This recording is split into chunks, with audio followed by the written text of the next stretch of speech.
Olá, você que acompanha o nosso canal e está sempre ligado nos vetores, mais uma semana com você e hoje o nosso assunto é o dízimo.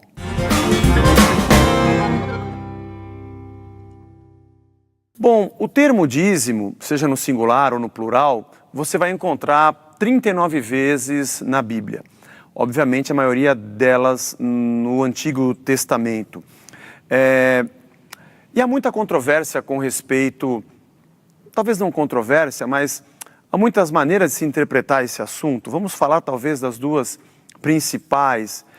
Eu acredito que seja um problema grande na cabeça das pessoas que pensam assim, pô, eu vou numa igreja, mas o cara vai mandar eu dar o dízimo, mano. E aquele que diz, mas está na Bíblia, tem que fazer. A Bíblia nos conta que Abraão, quando voltou de uma guerra, entregou o dízimo do que havia conquistado, né, de Quedorlaomer, para Melquisedeque. Naquela época não tinha lei, não tinha nada, dizendo que era obrigado a entregar, não tinha igreja. Ele encontrou um sacerdote do Deus Altíssimo e deu a 10ª parte do que ele havia conquistado. Depois Jacó, um pouco mais à frente, o seu neto, acabou fazendo um voto com Deus, quando ele fugia do seu irmão, né, Esaú, e disse, olha, está aqui essa coluna que eu erigi, e eu digo para o Senhor que o Senhor vai me abençoar, e tudo que eu tiver, sempre que eu ganhar, eu vou te dar o dízimo. Depois veio Moisés. E quando veio Moisés, o dízimo foi institucionalizado pela lei. Talvez até pela própria tradição do povo como um todo, ou dos povos daquela época que ofereciam às suas divindades as suas oferendas. Obviamente que o povo escolhido por Deus tinha um outro pressuposto, mas virou lei. Virou lei e você pega na Bíblia, o livro de Levítico tem lei de oferta para tudo. Sacrifício para o perdão, de pecado voluntário, de pecado involuntário. Se a oferta era líquida, se era de cereais. E como o povo deveria entregar, onde ele deveria entregar, quando deveria entregar. Já no livro de Malaquias, você vai encontrar o profeta repreendendo no primeiro capítulo os sacerdotes que cuidavam mal daquilo que era entregue e tomavam para si, tipo os filhos de Eli, Hofni e Finéias, que roubavam do dízimo. Você acredita que tinha gente que fazia isso? Misericórdia. E também para o povo que não entregava. O dízimo era a manutenção da tribo levítica, o dízimo era a manutenção do ofício sacerdotal e de tudo que o templo representava, já que o templo era o centro da vida do povo. Ali estava a arca que representava o próprio Deus, Deus estava ali. Quando veio Jesus, ele trouxe uma outra interpretação, ele completou a interpretação da lei, muito além dos escribas e dos fariseus. E ele disse para os fariseus, olha, vocês entregam o dízimo do endro, do cominho, da hortelã, mas vocês ferem outros princípios primordiais da lei. Vocês deveriam cumprir isso aqui sem deixar de entregar. E aí vem as interpretações, a primeira delas de quem diz assim, tá vendo? É isso aí. O dízimo existia antes da lei, porque Abraão entregou, Jacó se comprometeu, depois ele virou lei. E se você entrega, você é abençoado, e se você não entrega, você é amaldiçoado, está lá, o devorador te devora. E depois veio Jesus e disse que a gente deveria dar. Então, nós damos o dízimo sim dos 10%, como está escrito na Bíblia. É uma interpretação.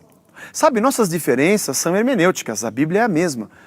É o óculos que a gente usa para ler, as lentes que fazem com que chegue ao nosso cérebro a imagem é que pode distorcê-la ou não. São diferenças hermenêuticas, a maneira como nós enxergamos as coisas, o ângulo pelo qual nós olhamos. Há uma outra interpretação que pode dizer assim, é uma crítica literária. Bom, Moisés escreveu o Pentateuco e disse que o que o Abraão entregou foi o dízimo.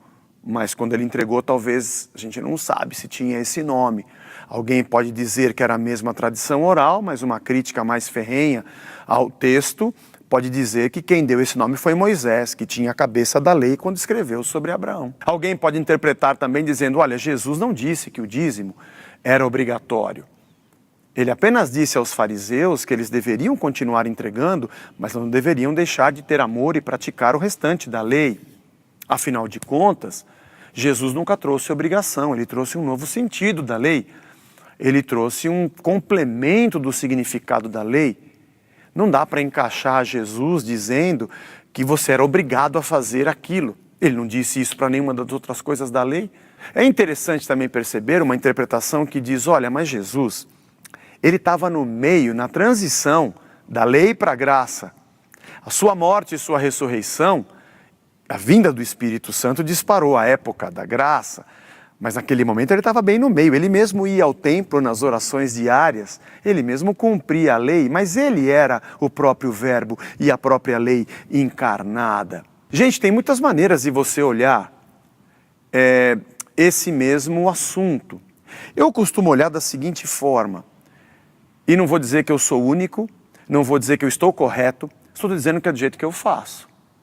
Abraão entregou não por lei, entregou porque achou que ele deveria consagrar em gratidão a Deus algo que Deus havia lhe dado.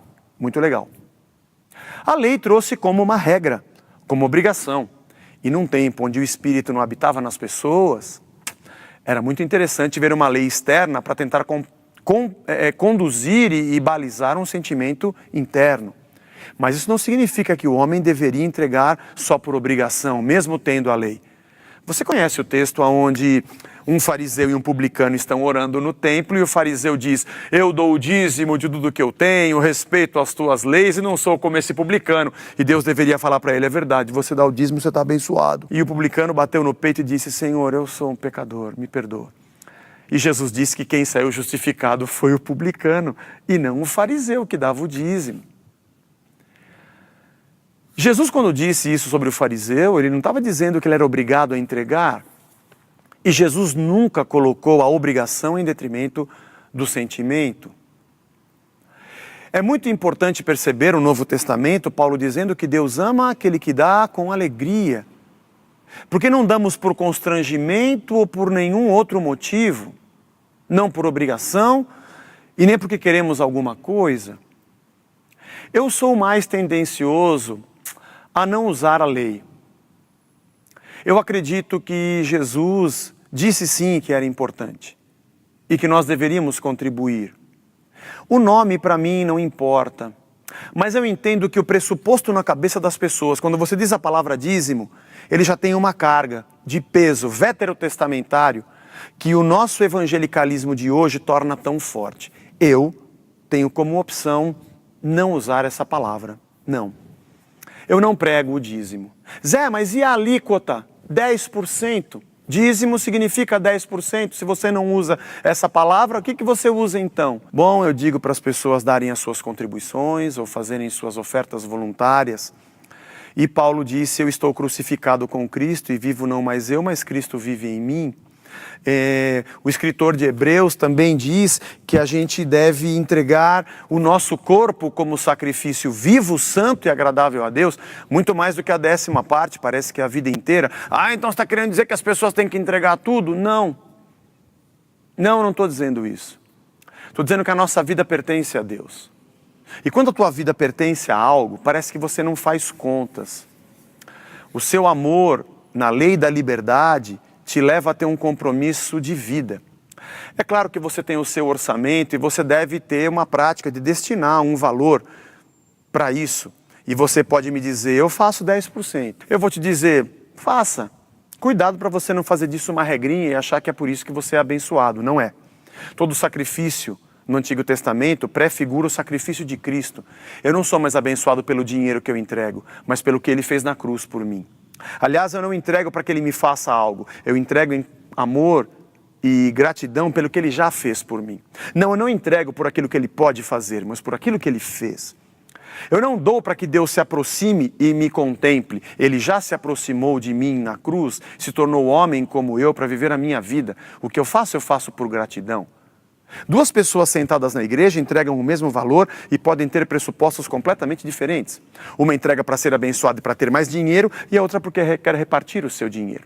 Alguém é generoso e quer ser solidário e o outro é ganancioso e quer acumular. Os dois são iguais, sentam na mesma igreja, levantam a mesma mão, fazem a mesma oração e entregam o mesmo valor. Mas eu digo a você que não é isso que torna uma pessoa mais abençoada. Deus não lê o seu bolso. Não, Deus não é o leão do imposto de renda que quer olhar os 27,5% ou os 11%, seja lá quanto for, para saber se ele libera a bênção do céu ou não. Não faça para ser abençoado, para que a tua fé não seja uma ganância travestida de espiritualidade. Já vi muita gente dizendo assim, mas é importante ter um valor para se contribuir, porque afinal de contas, falando da maneira honesta e clara, a gente tem uma grande estrutura, a gente tem que pagar contas, temos funcionários, de repente, a gente saber o quanto a gente arrecada é importante para essa administração, e eu vou te dizer, verdade, concordo com você. Mas mesmo assim, posição minha própria, eu preferi não adotar a alíquota. Eu acho que Deus quer o nosso coração por inteiro. Eu interpreto da maneira que depois de Cristo Ele quer a nossa vida e o nosso coração. Pode ser que tenha dia que eu entregue tudo. Pode ser que tenha dia que não seja só o meu dinheiro. Eu dei a minha roupa, eu entregue sapatos, eu ajude pessoas, eu trago as cestas básicas, eu venho atender pessoas com a minha profissão, porque um médico e um dentista vão atender a comunidade. Isso também é a sua oferta. Não se esqueça que no Antigo Testamento alimentavam viúvas e estrangeiros com os dízimos também. É interessante perceber como nós institucionalizamos para projetos pessoais e locais e demos a conotação à palavra dízimo uma abrangência muito maior nessa nossa pós-modernidade maluca de interpretação das coisas. Então, se você me perguntar, mas para encerrar, você acha que as pessoas devem entregar na igreja para que ela possa se manter? Sim. E você não acha que deveria ter um padrão para que a gente pudesse ter um orçamento? Sim, sim. Mas você não faz isso, Zé. Não, eu não faço isso. Mas o nome dízimo, Zé, já está consolidado. As pessoas sabem o que é. Você não usa esse nome? Eu não uso esse nome. Não uso. Então todo domingo você vai explicar que é voluntário, que é por amor. Dá mais trabalho, eu tenho que todo domingo explicar isso. E sempre você vai ter que ficar falando do amor, da voluntariedade. As pessoas não vão fazer porque elas têm essa obrigação, vão fazer porque elas têm a liberdade. É isso mesmo que eu faço. E você não tem medo, Zé, de que a igreja fique sem? E ela não fica sem às vezes? Fica. Tem mês que a gente passa bem no gargalo mesmo. Então você acabou escolhendo um caminho bem difícil? Sim. Mas sabe o que eu acho? Que se eu tiver que colocar uma obrigação para um filho amar o seu próprio pai, é melhor não ter relação. Se eu tiver que colocar um decreto para que as pessoas entreguem, eu prefiro que elas não venham. Se elas tiverem que entregar porque têm medo de serem devoradas, eu prefiro que elas não entreguem. E se elas vão entregar porque elas têm a ganância de ter alguma coisa a mais, eu acho que Deus também não quer. E vou te dizer que se eu tiver que baixar uma regra para que as pessoas participem da igreja, é melhor a gente fechar a igreja e fazer outra coisa. Mas eu estou tentando levar um povo a acreditar que se a gente ama de verdade, e de verdade somos rendidos a Deus pelo que Ele fez por nós, a gente tem um compromisso da lei, da liberdade e do amor dentro de nós, que faz a gente colocar a nossa vida à disposição. E não porque eu tenho uma regra, porque eu acho que o fim da lei é Cristo. Cada um tem uma maneira de interpretar. Eu não sou o mais correto do mundo, só estou dizendo para você o que eu faço. E esse vetor não tem absolutamente a intenção de resolver o assunto sobre dízimo. Mas eu prefiro a lei da liberdade e do amor.